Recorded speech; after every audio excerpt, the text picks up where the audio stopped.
फुपूले काट्यो फुपू र आऊ भदै नि हाँसमा त फुपूको हाँसमा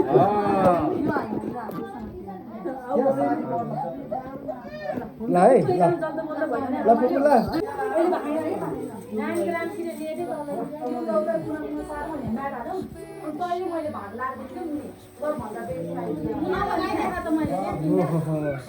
अघि नै यस्तो हुनु पऱ्यो अघि नै यस्तो हुनु पऱ्यो यहाँ अघि नै रेडी गरेर राख्यो है ओ माई बस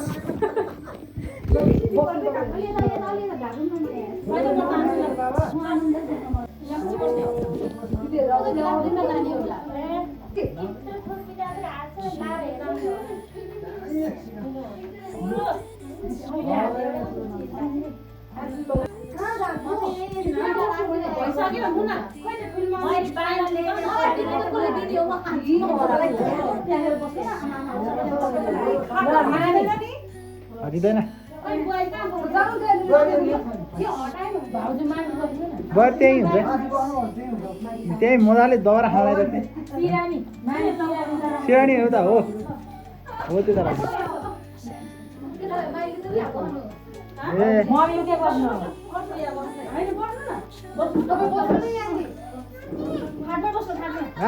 आमाको अनुहार त अहिले त कस्तो उज्यालो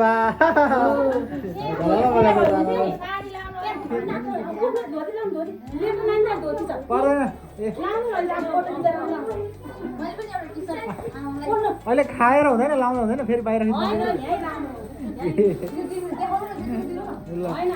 दिदीले हो सबैलाई न हो राम्रो छ त नि यो त देखाउनु त यहाँ हामीलाई यस्तो देखाउनु हो दिनु हो हो ल ल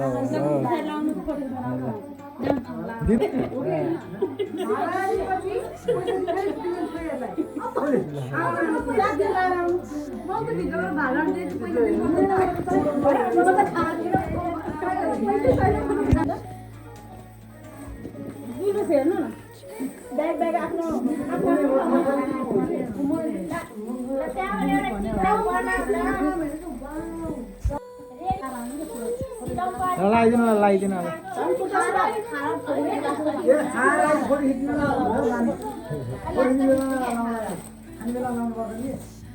अब सबै यहाँ टिभीमा हुन्छ टिभीमा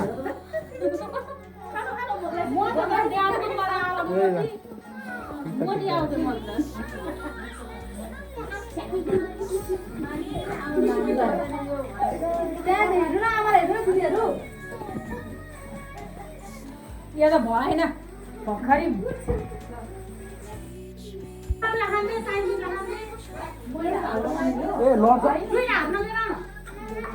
जाऊ न जाऊ जाऊ तिमी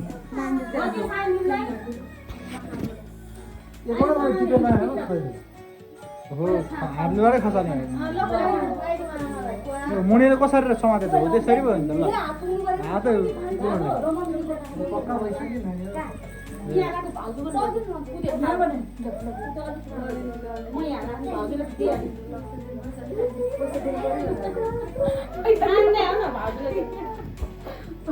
फादरलाई पनि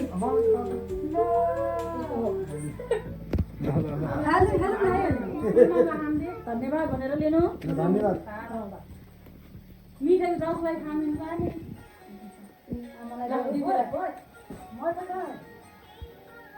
मैले एक भाग लागेन नि त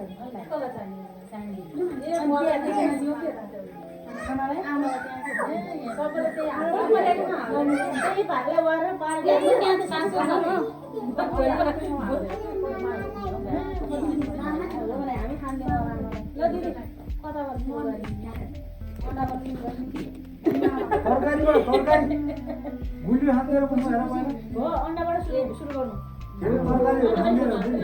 टुक्रा मासु खानु अनि बल्ल अर्को खानु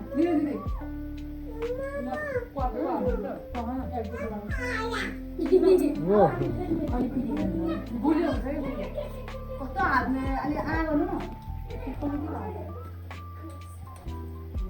सरिता नानी हजुर सबै एउटा खाऊँ हामी लाउरा दिदीलाई दिने हो कि दिदीलाई मसित लाग्यो क्या यो दिदीलाई मलाई चाहिँ भाला थाहा त्यो राखेर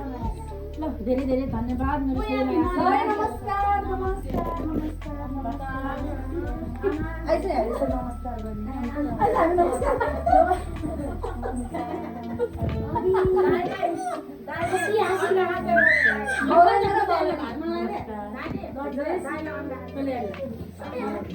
हाल्दे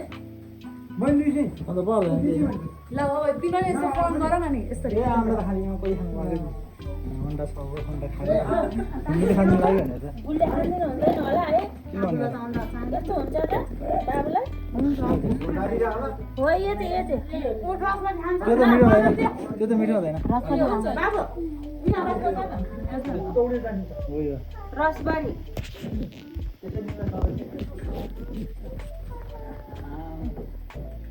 मखर धेरै बदामहरु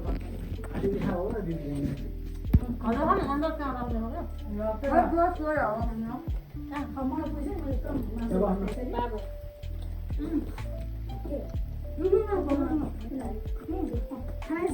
सबै त्यो चाहिँ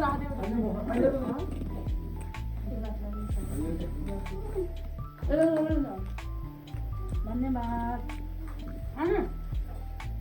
यो चिनी पानी रसबारी हाल्नु पर्ने नि यो कुरा लल्लो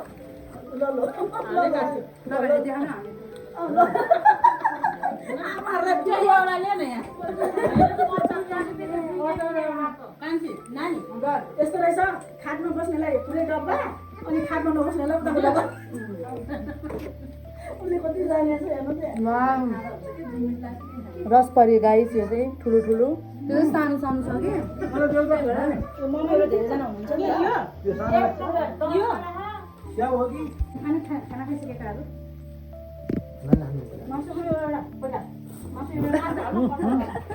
साह्रो पर्छ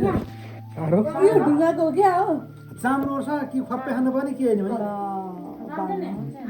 कचरा कचरामा मम्मी के भन्छ तपाईँले मासु हाल्छ नि कचराले मुने भात चिकन चिकन जस्तो रहेछ दिनभरि भात हालेर खायो चामलको डल्लो चामलको डल्लो दुध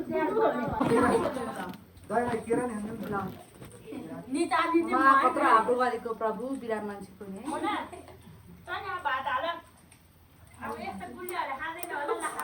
लामुले त एउटा खा के खानु मलाई ल हामी नि यस्तरी खान्छौँ नि यस्तरी अरे म त यहाँ बसेर भात खाने कि ए ग्रुपमा गएको खाने